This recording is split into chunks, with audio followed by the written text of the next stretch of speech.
Open your Bibles to Psalm 33. This morning we're going to start our series, three-part series on election issues. And I wanted to start with looking at what the fundamental purpose of government is. We'll get further than that today, I'm sure, but before we start looking at anything else, we need to understand what is the purpose of government. Many people think the purpose of government is to bring prosperity, and certainly a righteous government can bring prosperity, but is that the government's ultimate purpose? Psalm 33:12 tells us this: "Blessed is the nation whose God is the Lord, and the people whom he hath chosen for his inheritance." It's very important that governments be righteous, that a nation has God as its Lord and not anything else. We live in a very divided nation. We're divided in many different ways. There are many who seek to divide us racially, dividing the people by race, by the color of their skin. I have no problem with racial division as long as we understand we're all of the human race. That our skin color, our physical features are just variations of the human race. There's not one skin color that is superior to another. There's not one skin color that is inherently evil. I believe, biblically speaking, we are all inherently evil. That's why we need a Savior. That's why Jesus came and died for us. But I do believe that our nation, any nation, if it's going to stand, needs to be led by righteousness. I'm not going to get heavily into the character of our leadership at this time. I think character is important, but I think 2 or 3 weeks before the election, it's a little late to start talking about the character of the people we're going to vote on. Most of you know that I don't think highly of the character of any of our people on the ballot. And so, as we decide to go out and vote, we need to look at the issues. We need to look at what does the Bible say about these issues. We need to also remember that we need to pray for our leaders. Doesn't matter if you voted for them.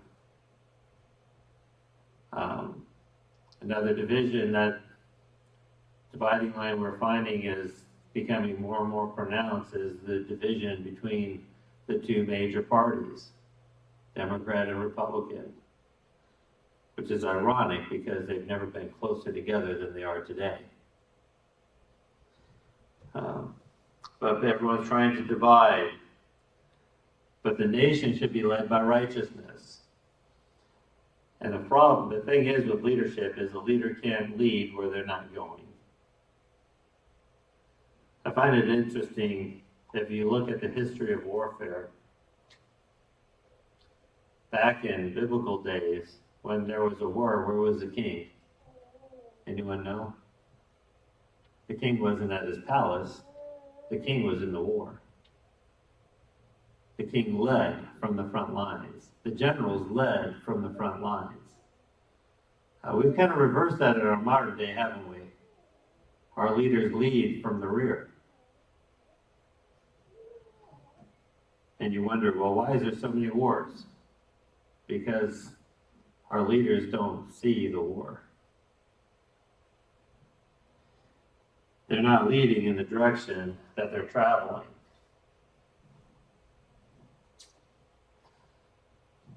it's important for us as believers that we understand that our nation was characterized from the beginning as a Christian nation.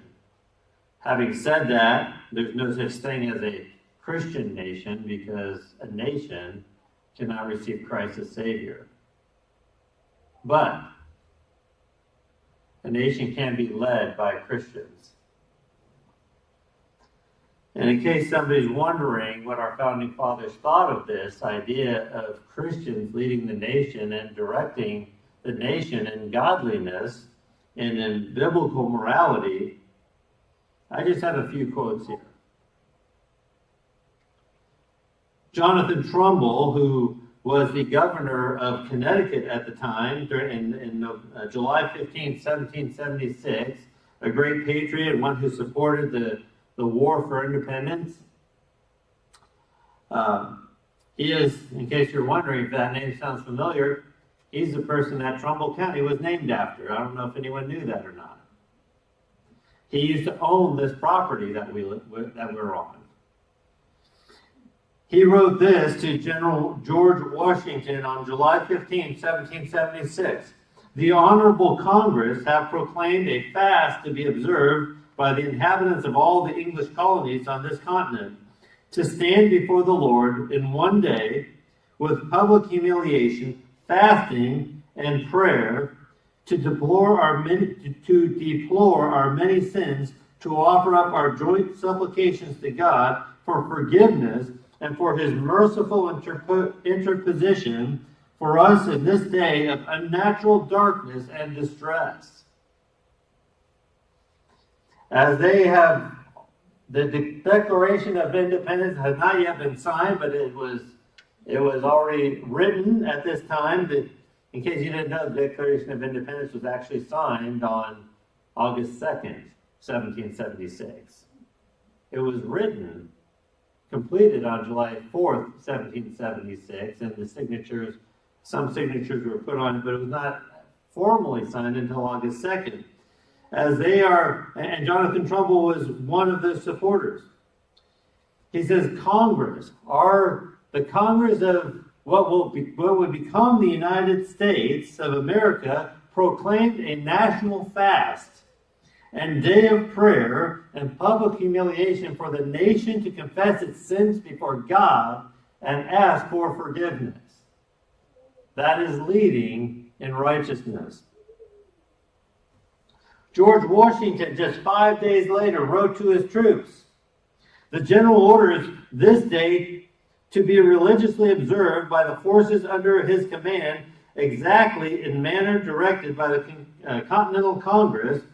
It is therefore strictly enjoined on all officers and soldiers to attend divine services, and it is expected that all those who go to worship do take their arms, ammunition, and accoutrements, and are prepared for immediate action if called upon. Here's George Washington telling his officers, go to church. That was an order in the army. Isn't that interesting? For those who say, well, our founding fathers wanted church and state to be separated. That was never their intention. And nor is it in the Constitution. John Jay, in 1816, the first Chief Justice of the Supreme Court, said this: Providence has given our people the choice of their rulers, and it is the duty as well as the privilege and interest of our Christian nation to select and prefer Christians for their rulers. The Supreme Court Chief Justice. So as we consider our votes, one thing we should consider, and quite frankly, we should consider it well before right now. We need to consider electing Christians. People who will lead in godliness, who will lead us towards a righteous nation, take us back to our roots.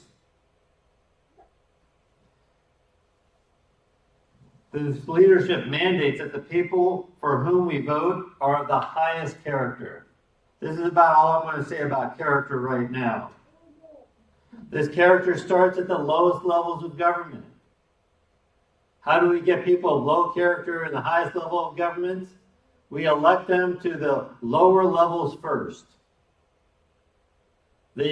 Expecting that they'll get better.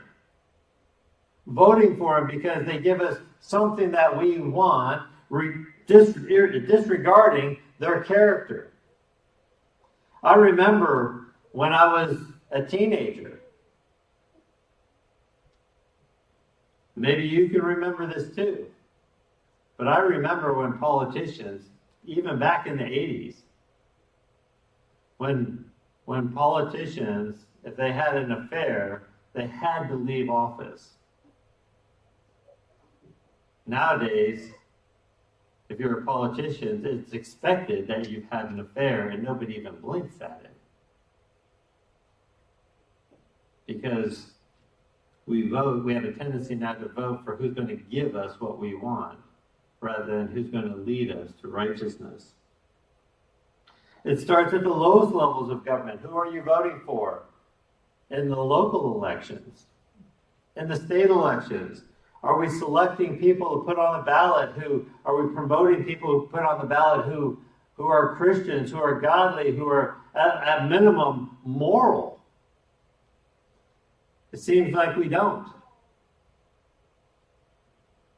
Hard to tell because we don't know where anyone stands anymore, because all anyone does in the TV ads, correct me if I'm wrong, is sling mud at the other person. We need to put compromising politicians on notice. If they're going to compromise to do evil, we're going to vote them out.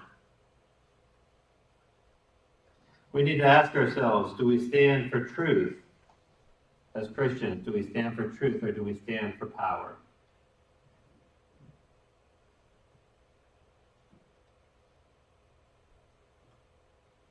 The fundamental purpose of government is this: to judge right and wrong and to protect the people. Turn to 1 Samuel chapter 8. I know some are wondering, well, what does 1 Samuel have to do with government? Well, 1 Samuel chapter 8 is a chapter where Israel decided they wanted a king. It's where Israel decided they were rejecting God as king. And part of the reason, a big part of the reason why they rejected God as king, is because Samuel was God's judge, and Samuel, as one of God's judges over Israel, decided to appoint his sons, who were ungodly men, to be judges over Israel. And so, 1 Samuel chapter 8, beginning in verse 1, it says, "And it came to pass when Samuel was old, that he made his sons judges over Israel. Now the name of his firstborn was Joel, and the name of his second Abiah, and they were judges in Beersheba. And his sons walked not in his ways, but turned aside after lucre, and took bribes and perverted judgment. Then all the elders of Israel gathered themselves together, and came to Samuel unto Ramah, and said unto him, Behold, thou art old, and thy sons walk not in thy ways. Now make us a king to judge us like all the nations." So here we see God was the king of Israel at the time. He appointed Samuel as one of the judges. There were probably other judges. Samuel, in his old age, decided to just keep the family business going. And he made his sons judges, but his sons were not godly men. And they perverted judgment. They took bribes. They were deciding major decisions based on who was giving them the most money, who was funding them. Does that sound familiar? Sounds pretty familiar, doesn't it? Sounds a lot like our government. They compromised God's standards. Not only did they compromise them, but they broke them. And Israel wanted righteous judges. So they asked for a king, thinking that that would fix things. If you go on in chapter 8, I'm not going to read through it. God warns Israel, says this is what they're going to do. If you have a king, you're going to have this human government that's over you. They're going to tax you. They're going to take your girls. They're going to take your sons. And they're going to do all these things. They're going to take you to war. They're going to... He's telling them all the things that are going to happen as a result of having this human government. Israel was never intended to have a human government. But that's what they got. And God gives us one of the reasons here for human government is to judge right and wrong. And Israel wanted a righteous king who could judge what was right and what was wrong, and who wouldn't pervert that judgment. As the government judges right and wrong, it has the responsibility to punish evil. Look at Romans chapter 3. I'm sorry, Romans chapter 13. I don't know why I said chapter 3. Romans chapter 13, verses 1 through 3 says, let every soul be subject unto the higher powers, for there is no power but of God. The powers that be ordained, that be are ordained of God. Whatsoever therefore resisteth the power, resisteth the ordinance of God, and they that resist shall receive themselves damnation. For rulers are not a terror to good works, but to the evil. Wilt thou then not be afraid of the power? Do that which is good, and thou shalt have the praise of the same. Here's Paul writing to the church in Rome, and he's saying, listen, we need to be subject to these higher powers. He's saying we need to be subject to the government because they're in place because God put them in place. Little parenthetical idea thought here is whatever happens on election day, the results are because God chose who's going to be president. In America, he does that through our votes. But ultimately, God's the one who puts people in positions of power. He's the one who puts the people in positions of authority. He says, be subject unto them.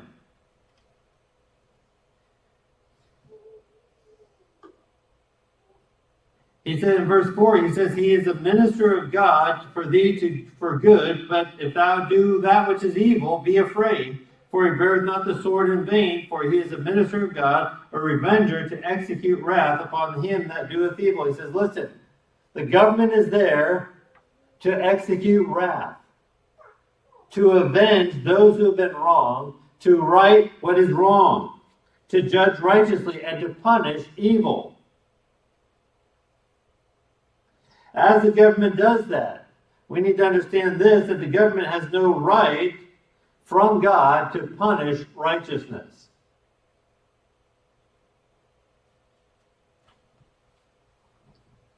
In Acts chapter 25, verses 10 through 12, Paul says this, as he's being judged. He says, then said Paul, I stand at Caesar's judgment seat, where I ought to be judged. To the Jews I have done no wrong, as thou very well knowest. For if I be an offender, or I have committed anything worthy of death, I refuse not to die. But if there be none of these things whereof these accuse me, no man may deliver me unto them. I appeal unto Caesar. So here's Paul as he's standing before Felix. And Felix is ready to let him go. He hasn't found anything Paul's done wrong. He's going to let him go. But Paul knows that the Jews are out there waiting to kill him. By letting him go, he is effectively turning them over to the hand of the Jewish religious leaders who want him dead because he preached the gospel. And Paul says, listen, I've done nothing worthy of death. But if I have done something worthy of death, he says, I will submit to that. And you can kill me. He said, but since I have not, he said, I appeal to Caesar. As a Roman citizen, Paul had the right to appeal to Caesar. And if he appealed to Caesar, then he had to go before Caesar. They had to allow him to be heard by Caesar. And that's why Paul was in prison for so long as he wrote these these letters because he was waiting to hear, to be heard by Caesar. So then Festus, not Felix, is Festus. Then Festus, when he had conferred with the council, answered, "Hast thou appealed unto Caesar? Unto Caesar thou shalt go." Paul was willing to be tried, but he was not willing to die by the hand of the Jews, by the hand of the Jewish government, for preaching the gospel. I mean, he was willing to, if that had to be, but he wanted a trial. He wasn't willing to submit to their authority because they had no authority to judge, to prosecute and persecute him for righteousness. The second thing that the government should be doing is protecting its people. Every issue in the election hinges off of these two things: judging right and wrong and protecting the people. And when I say protecting the people, it's important for us to understand that the government has the highest priority to protect are the citizens of the nation. Okay, this is not an anti-immigration thing. This is about citizenship. The U.S. government has a responsibility to protect its citizens first and foremost. The German government has the responsibility to protect German citizens first and foremost. Whatever nation it is, their responsibility is to protect their citizens.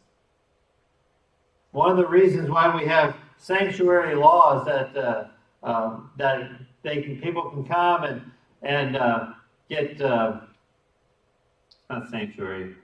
My mind just went blank. But you know what I'm talking about, where they're protected by our government because of persecution in their nation. Is one of the primary things is that they're being persecuted unrighteously by their government, and they can come here and seek asylum. That's the word I'm looking for. They can seek asylum. And we're willing to do that. There's nothing wrong with that. There's nothing wrong with people from other countries immigrating here and getting a visa and coming here and getting jobs. There's nothing wrong with that. That's fine. But the government's primary responsibility and protection should be its citizens first and foremost. A citizen, in case you're wondering, because people think, a lot of people are now defining citizen, well, if you live in that country, you're a citizen. That's why there are people who want to give illegal immigrants. I'm not going to use undocumented worker. I'm just going to call it what it is. It's illegal immigrants. They want to give illegal immigrants the right to vote. And there's documentation in various parts of the country where they're seeing illegal immigrants having registered to vote. But a citizen, and that's who should be voting, is our citizens, is, according to the Merriam-Webster Dictionary, is a native or naturalized person who owes allegiance to a government and is entitled to protection from it. This is what the secular dictionary says. That means they become they are an American for the United States. It would be they become a United States citizen. They've come here, either you're born here and you're naturally a citizen, or you've come from another nation, you've gone through the process to gain your citizenship, and you've gained that citizenship, and now, because you've gained that citizenship, you owe your allegiance to this nation. The people who vote should be people who owe their allegiance to our nation, who are seeking what is best for our nation. It would be crazy to give enemies of our nation a say in our government, wouldn't it?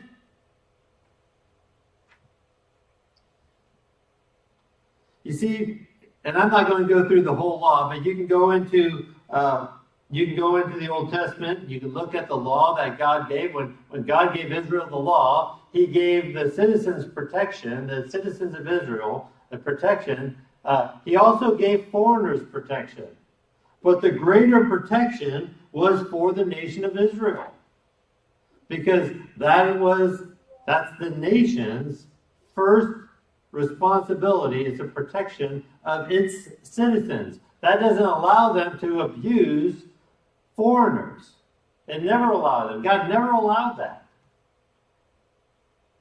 But they didn't have all the same rights as the children of Israel.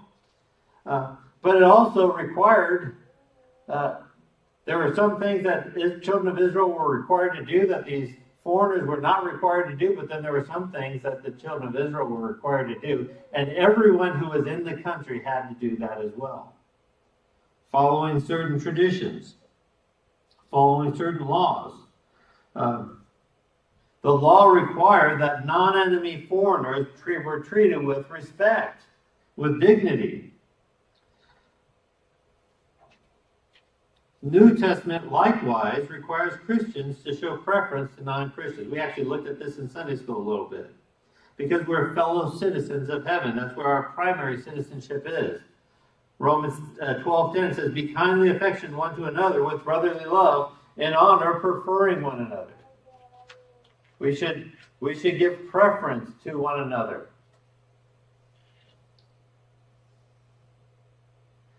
So how can the government protect its citizens? That's the question, isn't it?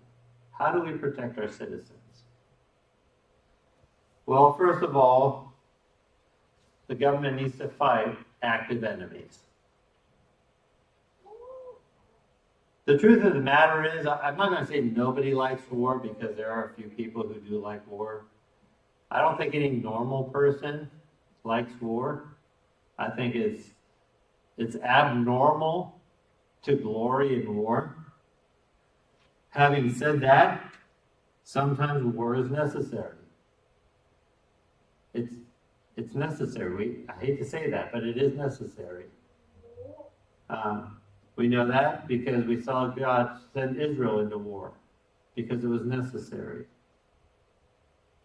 We know that because we are in a spiritual warfare, because it's necessary. But it's not something that is fun, and it's not something that we should look forward to. But war is sometimes necessary. Sometimes war is necessary to protect the nation. If we have an active enemy that is attacking us, we need to fight back. It requires war. Listen, for some enemies, there is no diplomatic solution. The terrorists who would attack our nation, there is no diplomatic solution. There isn't. When I was in high school, we had a book that was required reading. I forget who wrote it, but the title of the book was, in big bold letters, it said, "You can trust the communists." And then in fine print it says, "To be communist." You see, the thing is, you can trust the terrorists to be terrorists. And we need to understand that these terrorists, their only honor is in destroying their enemies. They don't see honor in keeping their word. They're allowed to lie. Their faith permits them to lie if they can kill more infidels. So war, if we're attacked, we need to defend ourselves. If our citizens are attacked, we need to defend ourselves. The other reason a war might be necessary is to protect nations with whom we have treaties. Protect nations with whom we have made defense pacts. Which makes it all the more important that as a nation we are wise in who we make treaties with. It seems like some people want us to have treaties with every nation in the world. Well, if we do that, we're going to be in perpetual wars. We should not be involved in wars that have no bearing on our nation, that none of our citizens are being attacked, and they're not nations with whom we have treaties. Those should be avoided. But probably the most important aspect of protecting our citizens, and what I would say is probably the most important and most fundamental issue in virtually every national election and many state elections, is the protection of our most helpless, our weakest citizens. And I'm talking about abortion. Abortion is a national stain on our history. Everyone wants to make a big deal about slavery, and slavery was a horrible thing.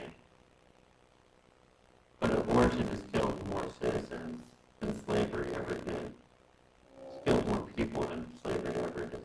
It's killed more people than all of our wars combined in the 200 plus year history of our nation. It's killed more people. The Oxford Dictionary says that abortion is the procuring of premature delivery so as to destroy offspring. Isn't that an interesting definition of abortion? It says destroy offspring. What is offspring? Well, if you're a dog, your offspring is a puppy. If you're a cat, your offspring is a kitten. If you're a human, your offspring is a child. The debate comes in where people say, well, when does it become its own life?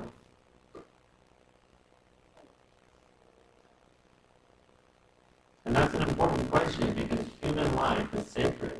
Human life is the only life in all creation that is made in the image of God. I know the evolutionists say we came from monkeys, but isn't it interesting that the scientists have found that genetically speaking we're closer to pigs? That seems interesting to me. And yet we're not pigs. And we're not monkeys. We are human beings created in the image of God.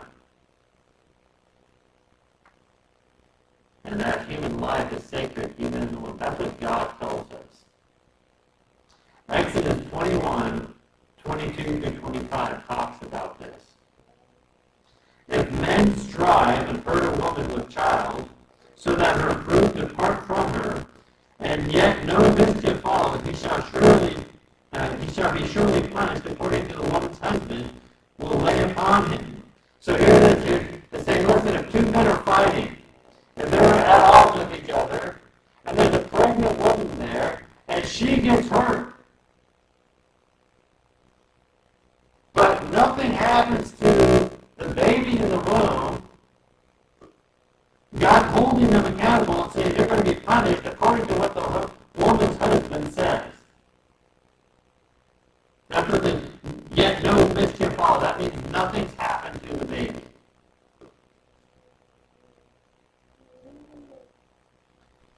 And he shall pay as the judges determine. And if any mischief follow, meaning something's happening, then thou shalt give life for life, eye for eye, tooth for tooth, hand for hand, foot for foot, burning for burning, wound for wound, stripe for stripe.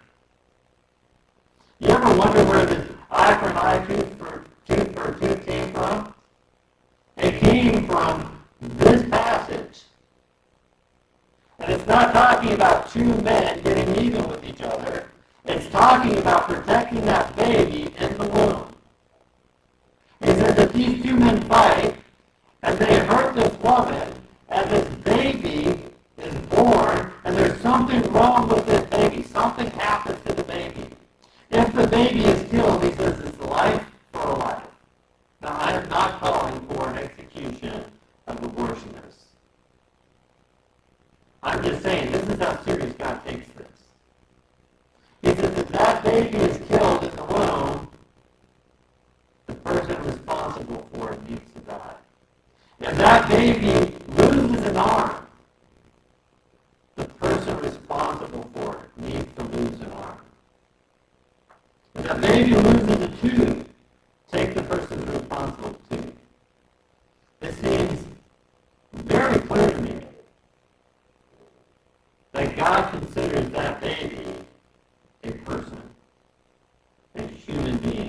protection.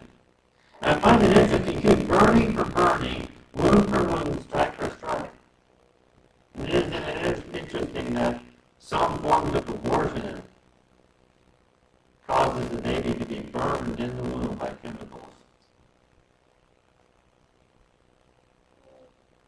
The world is telling us, well, that's not a baby, it's an embryo. Right? Embryo means baby. Look it up.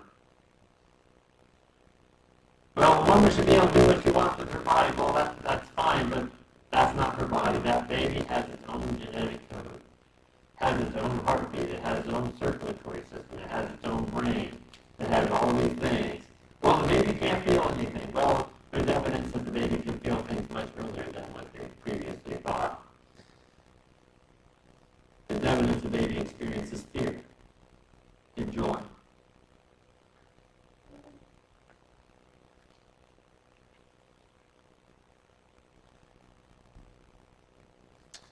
Abortion is ultimately the child sacrifice to false gods of convenience, fear, feminism, and selfishness. I know people are going to say, well, what about the life of the mother? There has yet been no evidence given that the mother's life was saved by killing the baby. Okay, well, what about ectopic pregnancy? That baby's already dead. I'm not talking about that. Nowadays, the life of the mother means, well, what if the mother goes crazy because she's pregnant? Why are we killing innocent children? Sacrificing them. Abortion is the murder of a person who is made in the likeness and image of God, one that God designed according to his plan. Jeremiah, chapter 1, verses 5 and 6. And he's speaking, of course, of Jeremiah here. It says, before I formed thee in the belly, I knew thee. And before thou camest forth out of the womb, I sanctified thee, and ordained thee a prophet unto the nations. He says, listen, Jeremiah, I knew you before I even formed you. By the way, that baby that's in the womb is a child, is a human being who was formed by the hand of God. He said, I knew you before I formed you. And before you came out, before you were born, he said, I sanctified you. I set you apart. And I ordained, I called you to be a prophet unto the nations. Say, well, I'm not called to be a prophet, but I believe God has a plan for all of us. God has a plan for all of us. And some would say, well, what about the quality of life for that child? Like, how do you know what the child's quality of life is going to be? Do you know what their quality of life is going to be? Do you know what your quality of life is going to be? Are you where you thought you would be when you were this age? When you're at work, where you always thought you would be? Or did you have other aspirations? Some people grew up in poverty and are now wealthy. If they were killed because if they were killed in the womb because their quality of life was not going to be that good, was not expected to be that good, well, whoever killed them would have been wrong.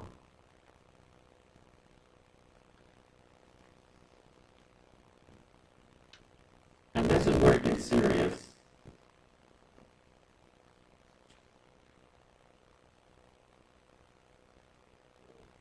I want to say this, and some people are probably going to be very offended, but I want you to listen. If we vote for candidates campaigning on abortion rights, we are partakers in their sin. If you vote for a candidate who is campaigning on the basis, or one of the primary bases of their campaign is that they're protecting the right of the woman to kill their child in the womb,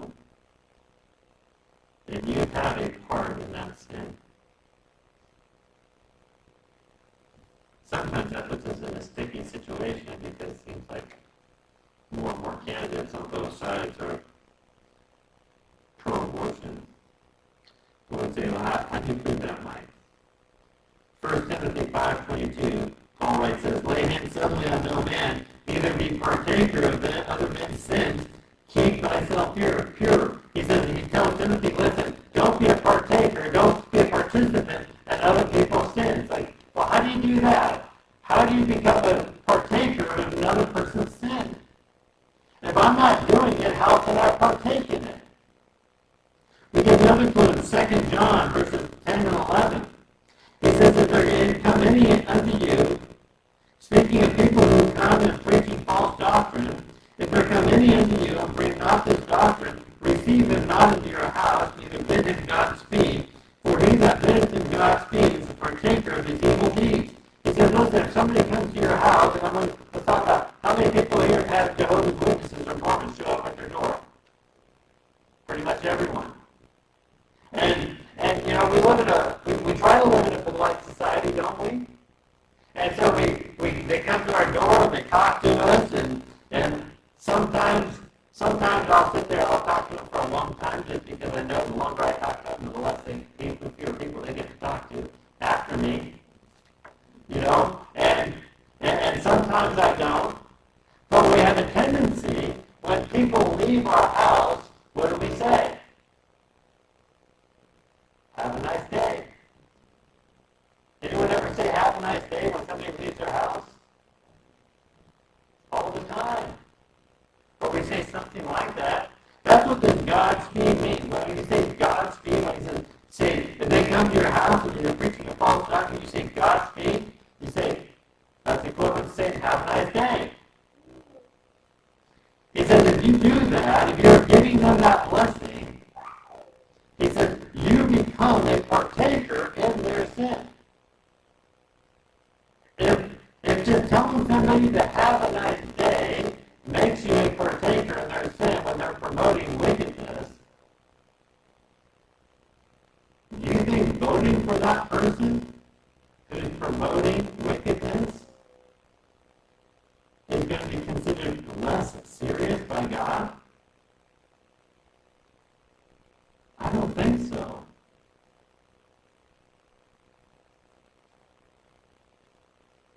It's important and imperative for us as believers that we, as we vote, that we vote for the person who promotes righteousness the most. And again, I think it's hard to do sometimes because we seem to be voting. I don't know. Most people I talk to really believe that both parties in the last 20 years have selected the least qualified people for the job. Yeah. I don't know. Nowadays, it seems to be all about clickbait. Who can get the most clicks on TikTok and YouTube and all these social media things. But we need to look at who stands for biblical morality. And if they're not Christians, who is the least likely, and I hate to say this, who is the least likely to lead us down the wrong path? And when we have an election with less than ideal candidates, whether it's at the federal level or the state level or the local level, that's what we need to do. Prefer the one who stands for righteousness. I don't know if anyone got this. We got a postcard for one of the judges, and it says, if you want to know about my character, read the Bible. It says, I might be getting this wrong. If you want to know about my character, read the Bible. If you want to know how I rule, read the Constitution. Okay, that's a pretty good slogan for a judge. That's a pretty good slogan for any politician, but only if it's true.